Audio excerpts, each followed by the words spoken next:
right, we're ready. We're going to be talking to Chris Murphy from Sloan. They have a new record. Been like 11 records, plus a live album, plus a greatest hits album, EPs, singles, on and on. The new one's Commonwealth, and they're coming out swinging. You like that? If you know the first single, you know what I mean. They're coming out swinging. So one thing I want to tell you about, just an interesting note before we go and talk to Chris. We're going to get a little bit of color going, maybe see what they're doing for sound check and stuff. But why is the band called Sloan? Well, they had a friend, and this friend that actually appears on the Peppermint EP, his name is Jason Larson. And Jason, I guess, was a slow worker. And his boss used to call him Sloan. But because of the French accent, of course, it came out Sloan. Sloan. Good story, eh? I bet you never heard that. Or you could have because of the internet and stuff like that. But who cares? I just told it to you. So let's go. Let's go check things out. Here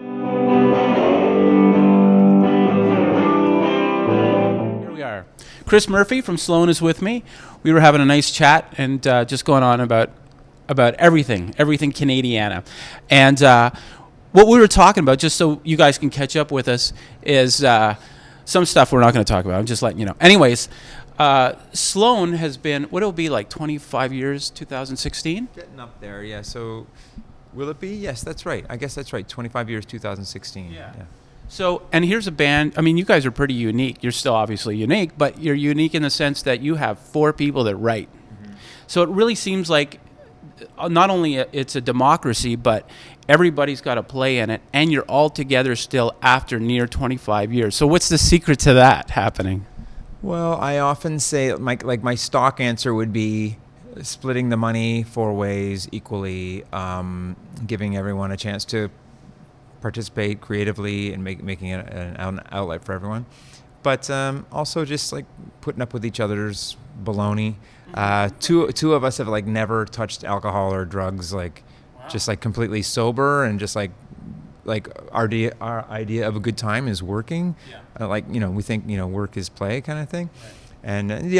And neither of the other two are like drug addicts. Right. It's just like everybody's pretty level-headed. So in some ways that's the secret to our success, but it might be the secret to our never having broken big, because there's no real story. It's not that sexy, like 4 well-adjusted guys coming through your town. Really great songs. Yeah. That are hooky, that stick But in your head.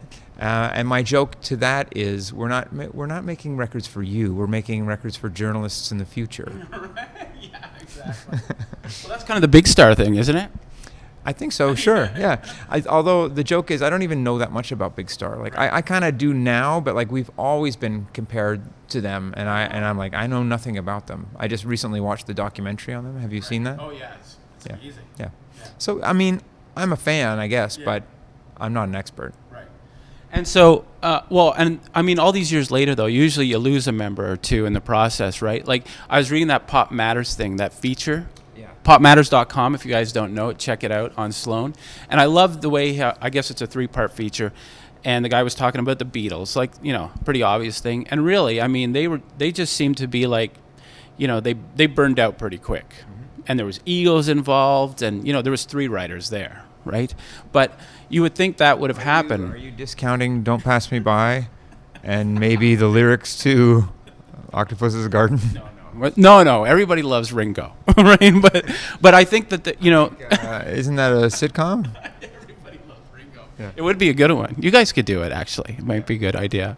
But anyways, to have that chemistry last, like even on stage, obviously what people see, we don't see behind. I mean, you guys could hate each other for all we know. But on stage, I mean, even the fact that you guys change up things on stage, play other instruments and stuff like that, like nobody's doing that. Was that like a conscious effort to say, we got to put everybody kind of in the forefront and give everybody that spotlight? Well, the record we made most recently, so yes, we all write and we all split all of our assets, whatever those are. And but on this record, instead of releasing a record that's like a compilation where does one person have 2 songs in a row, we've parsoned it out so that it's a double vinyl album where each guy gets a side. So it's like 4 mini EPs. And I'm saying that to say, it's true, there aren't that many groups who have more than 2 people kind of running the show kind of thing. We really don't have a leader, which has benefited, as I say, but it's also, it probably move things along a little faster. If it's like we're a democracy, where in government, democracy, they say, I've heard someone say that democracy is the best. It's kind of a terrible form of government, but it's the best considering the options or whatever. But everything is super slow moving. There's always a holdout on whatever it is. There's all. Yeah, it's it's hard. But sorry, in the way that we've made this record. Sorry, what I was going to say is that I've been conscious of trying to think of groups in rock history of who have done something. Who have made a group sort of like ours, or a group where every member could contribute, or without any one member would be, that guy. Yeah, but not to say like, I think if you take any one member of the Who away, it's a different band, even though they weren't all writing and singing. But although they did all kind of write and sing, but I'm thinking, so it's the Beastie Boys. Mm-hmm. Oh yeah. Kind of like the three of those guys. Albeit one guy died. The Eagles. Yeah. So you have like the drummer sings. So they have 4 or 5 guys who write. Oh yeah. And the Beatles, obviously. The Beach Boys all kind of take turns singing and stuff like that. But we are unique in that way. And I don't know what my point is, but anyway, we're moving on. Well, we talked about some of the Northern Pikes also had multiple members right. Sung too. So yeah, they did. Just a shout out. And they were pretty unique in the prairies, Saskatoon. And I was talking about the album earlier and how I heard Fleetwood Mac blaring out of my speakers and stuff, and which isn't a bad thing. Hence another band there. Fleetwood Mac also, yes, a good example of like the multiple songwriters. Yeah. But yeah, we love Fleetwood Mac and rip them off all the time. Well, that's the biggest form of flattery, right? So, and with this album too, one thing too that I wanted to point out, and what I really loved about this Pop Matters thing, is actually the fact that you guys always promote yourself as like the band. Like there's always faces, there's always images of you guys. The 4 Kings, I guess, on this one, and which was kind of actually, I also thought of like the whole Kiss thing when they released their solo records. Yep. And I think Ace had the biggest one. Was it Ace? No, actually Peter Criss did. Did he have the biggest one? No, you're right. Ace did. Yeah. I've also a couple things. Well, first of all, the Pop Matters thing. For those listening at home, there was a guy, just a kid that I've met before named Aaron Pinto, who wrote this thing, and I spoke to him since, and he said he just wrote these essays, and he actually just sent it out to people like, will you publish my thing? Oh, okay. And like Pop Matters published it, and I'm really happy about it because it makes us sound really legit. Like it's like it's heavy on the praise. Like it's like if I could just clone this guy or get him a really powerful job, but he's just like a young guy, like who's into music and stuff. Yeah, but whatever. It's so satisfying for me to read. It's like, oh, if I could just like this guy really gets us, like really appreciates us. So it's good to be appreciated occasionally. But so I wanted to say that. And then what was my other point? I have to take notes. I can't remember. Oh, the Kiss solo albums. Yeah. We often, because our record is sort of like 4 mini EPs. Yes, in 1978, Kiss released on the same day 4 solo albums. So they were all called like Ace Frehley Kiss. So they all have Kiss logo on the front. And my favorite detail about that is they shipped 1 million of each of them. Wow. And and they sold a total of 1.5 million. So it basically returned triple platinum. Casablanca Records. Returning triple platinum. But Ace had the only successful one, and his was off a cover, like New York Groove was a 60s cover. Right. Yeah. But I loved it. I was still full on into Kiss at that point. But it technically, the other sort of comedy when comparing it definitely signaled their commercial demise. Yeah. Definitely.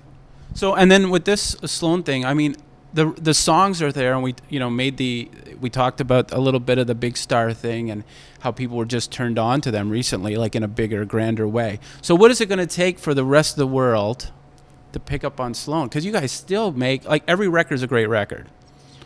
Well, we talk from time to time about a group like, say, The Replacements, who I don't know who we're talking to here. We might have to explain who they are. They're like a indie rock group / punk group, arguably from the early 80s, who in their heyday played to, I'm guessing, 250 people would be a really big show.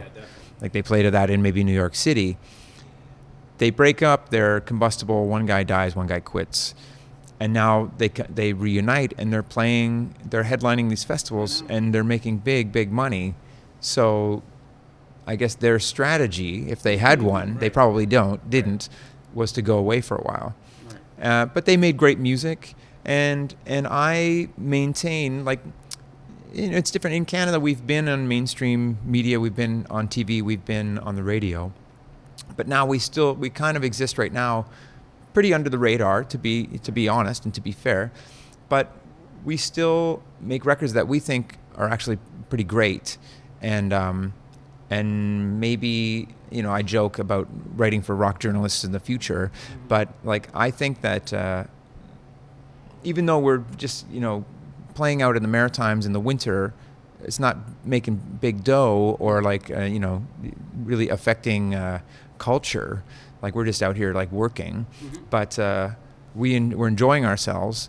We're making good records, and I don't know. I think that in 25 years we'll be, you know, some new hip band will discover us and drag us out and make us, you know, receive $1 million to play. Amount of money. Yeah. It's awesome. Well, thanks a lot, Chris, and get Commonwealth. You got to check it out. We're going to have the site here at the bottom. You can check it out. You can check out all the great music actually that these guys have, and Sloan have a lot of records and live records and greatest hits and all this stuff. So start at the beginning, or start anywhere and just buy all the records. Thanks, Chris.